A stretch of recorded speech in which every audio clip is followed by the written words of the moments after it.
बहन को पता चल जाए कि मेरे भाई को मुश्किल हो रही है। अब देखिए, अगर एक जॉइंट फैमिली में आप रह रहे हैं और आपके छोटे भाई की शादी हुई है, अब उसे पता है कि बाकी सबसे, माँ बाप से सबसे छुपा के मुझे कुछ लेकर जाना है अपने बीवी के लिए। ओके। अपनी बीवी के लिए जब कोई छुपा के ले जाए तो उस घर में रहना कैसा होगा? दोहरा दूं, ये तवज्जो है? दोबारा मुकर्रर। यानी मैं ये अर्ज करूं कि अपने ही घर में अपनी ही बीवी के लिए अगर एक मर्द को छुपा के चीज लेके जानी पड़ रही है तो इसका मतलब वो घर उसके लिए ठीक तो ना हुआ ना। ओके। किसी की बीवी के लिए तो नहीं लेकर जा रहा। और फिर अक्सर क्या होता है कि वो अंकल, वो चचा, वो अगर कहीं उसने अपनी जेब में कोई चॉकलेट का पैकेट रखा हुआ था, कोई पिस्ता की चीज़ें रखी हुई थी, कोई चिप्स का पैकेट रखा हुआ था, तेज़ी से बच्चे आके टकराते हैं और चाचा पकड़ा जाता। ओके। क्योंकि ज़ाहिर शोर होता है वो चिप्स वाले पैकेट का भी और उसका भी। और फिर सब क्या कहते हैं, किसके लिए लेकर जा रहे थे, वो बदमज़ा हो रहा होता है। बैग रख ले तो महफूज है। बैग भी सर, जो भी है। हाँ, ये भी ऐसे अच्छी आपने मशवरा दिया। बैग हैंग कर ले, बैग हैंग कर ले तो वो फिर वो सर एक दफ़ा अगर बैग पकड़ा गया तो हर वक्त बैग शक की निगाह से देखा जाएगा। ओके। ये एक इशू। देखिए, वो जो लोग हैं ना, वो जो इर्द गिर्द बैठे हुए लोग हैं, वो ज़ाहिर न, मैं आपको बल्कि एक वाक़या सुनाऊं। एक घर में एक खातून मौजूद थी, वो भी जॉब करती थी, साहब भी जॉब करते थे। तो सवेरे सवेरे कहीं वो उठी और उन्होंने पता नहीं कोई 1 या 2 अंडे रखे हुए थे, फ्रिज से निकाले, जल्दी जल्दी बनाया, खामन को खिलाया, खुद खैर चली गई। को 11-12 बजे फ़ोन जाता है खामन का बीवी के पास कि तुम ना आज अपने उस, जहाँ तुम ऑफिस जिसमें जॉब कर रही है वहाँ से तुम ना अपने घर चली जाना, मैं फिर शाम तक बात करता हूँ। ओके। खातून ने कहा पहले 10 की होया। अच्छा। यानी कितने अच्छे तरीके से उसने बात की थी कि तुम चली जाना, मैं शाम को बता दो। अरे इतना तो एतबार करो। नहीं, पहले मैंने 10। उसने कहा कि थोड़ा मसला हुआ है तो मैं तुम्हें इसलिए कहते, नहीं मैं तो सवेरे ठीक निकली थी, कोई बात तो हुई नहीं थी। कैसे मसला, क्या हो गया? कहते यार वो सवेरे जो तुमने वो जो 2 अंडे बना दिए थे ना, वो तुम्हें पता तो है मेरी बहन घर आई हुई थी। अच्छा। और अम्मी ने उसके लिए मंगवाए थे। अच्छा, तो वो कह रही हैं कि ये जानबूझ के ये करके गई है सब कुछ। ओके। तो इससे पहले कि मज़ीद को फटा हो तो बेहतर यही है कि तू चली जा, शाम तक मैं मामला दुरुस्त करके तुझे ले आऊँगा। ओके। मैं उन्हें कह दूंगा कि उसको वहाँ से जाना था या मैंने कोई काम भेजना था।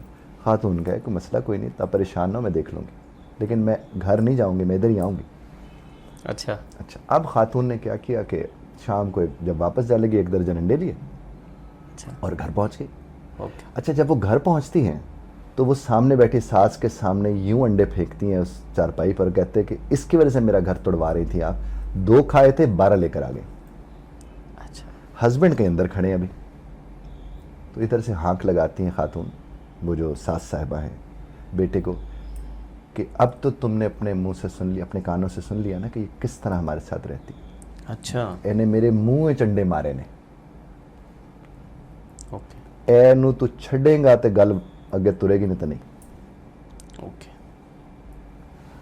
अब वो जिसको तरीके से संभाला जा रहा था एक वक्त में, उसने अपने तौर पर उसको और तर्ज पर देखा। ओके। और उसके सर नतायज क्या निकले कि उसको खड़े खड़े उसे पहली तलाक देनी पड़ी वहां पर।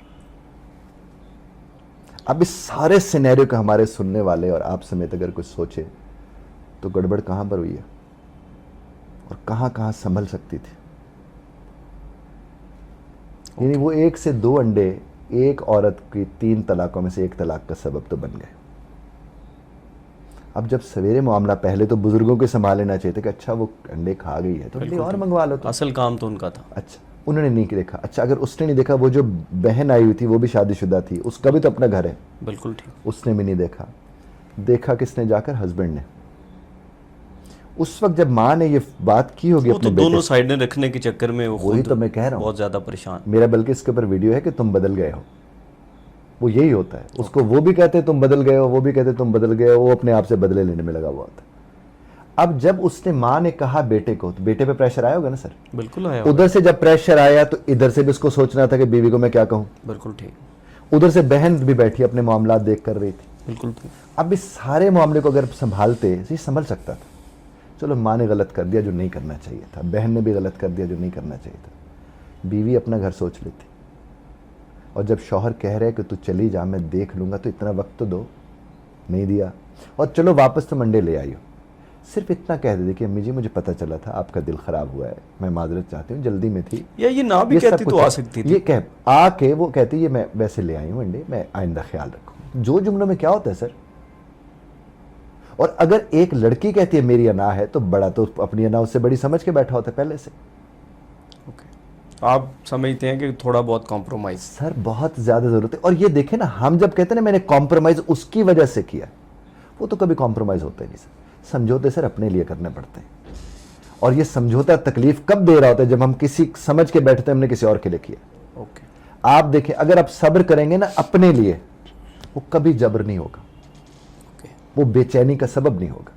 और अगर आप सब्र करेंगे किसके लिए, कि मैंने उसके लिए सब्र किया और उसके लिए सब्र किया, तो साहब किसी के लिए कोई सब्र नहीं होता, वो जबर होता है। अगर वो खातून ये समझती कि घर मेरा है और मुझे अपने घर को बचाना और उसका ख्याल रखना, और मुझे तो पता है, देखिए जब सास ने ये जुमला बोला था तो बहू को तो ये पता होना चाहिए कि सास ऐसी है। जब वो घर में नंद आई हुई थी उसको भी पता है वो तो ऐसी है, तो तेरा घर तो है ना यार, तू ही अपने घर को देख लेती। और फिर अगर आप उनसे बात करें, वो कहते अच्छा मैं ही देखूं, मैं ही देखूं, मैं ही देखूं। बाबा घर जो तुम्हारा है तो देखना भी तो तुम्ही ने है ना। ओके, तो इसमें मदद की जा सकती है। अब देखिए इस लम्हे अगर जो भी मेरी कहानी सुन रहे होंगे, ये वाली बात जो मैंने आपकी खिदमत में पेश की है, अब इधर सास को सोचना चाहिए कि सारे इस सिनेरियो में सबसे ज़्यादा जिसने भुगता है वो मर्द था। बेटा जो उसका बेटा है। हाँ, वही भुगत रहा था उसको। बिल्कुल ठीक, तो इसलिए इन चीज़ों को समझने की ज़रूरत तो है सर। बिल्कुल ठीक है शाह साहब। रिलेशनशिप की भी बात हो गई, आपके सफ़र की भी बात हो गई। अब आप अंग्रेज़ी के उस्ताद हैं, जनाब। लेकिन आप उर्दू बोल रहे हैं तो आपसे दिल करता है बंदा उर्दू ही बोलता रहे शुक्रगुजार। और इंग्लिश का तज़किरा भी ना करे। लेकिन क्योंकि आप पिछले 30 साल से कमो बेश अंग्रेज़ी पढ़ा रहे हैं जनाब वाला। और आपके माशाल्लाह बहुत ज़्यादा शागिर्द हैं, तो अंग्रेज़ी से लोग क्यों इतना डरते हैं?